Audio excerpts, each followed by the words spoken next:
Hi, this is Russ. Okay, so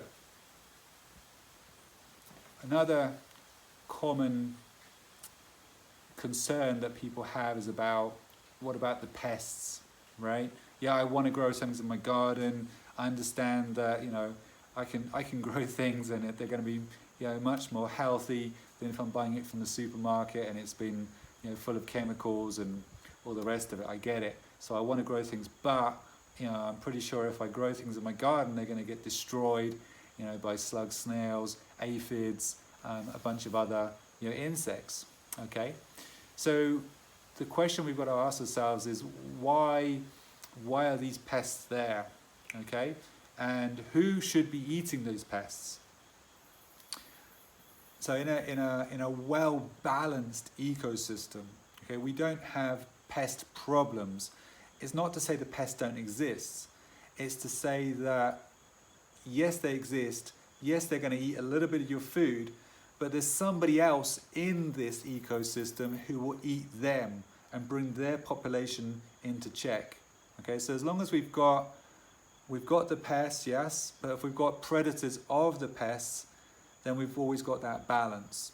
And so it's understanding what we need to have that balance. Okay, and it may take a little bit of time, a little bit of experience.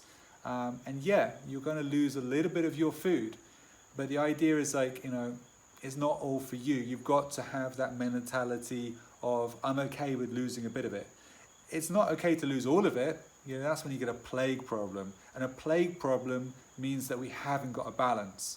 If you go to an industrial field and there's no habitat for any other organisms, then of course pest comes along, but there's no predator there. Okay, but within our smaller gardens, then we can easily create habitat for pest species to have a predator that will control their numbers.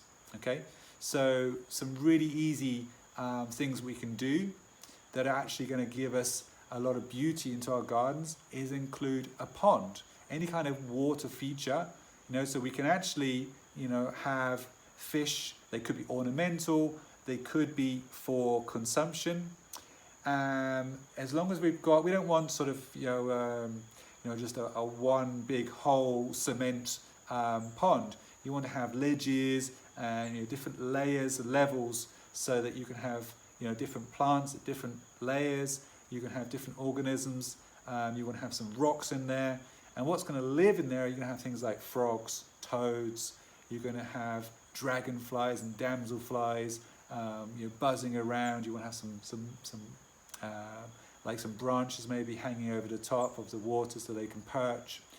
Now, these two species, the dragonflies, the damselflies, and also the frogs and the toads, these are big insectivores. Okay, these guys eat insects. So if we have a good army of dragonflies that look beautiful, then they are going to severely disrupt any pest problems, because they're going to be eating. If we don't have that water there, then there's no habitat for these species, and therefore we're going to have a lot of problems. Okay, another easy one is we can have a number of logs and sticks, okay, in a pile.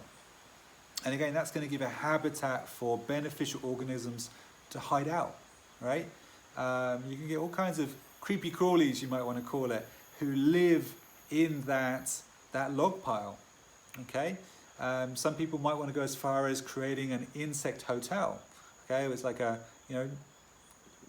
square hotel, like a doll's house.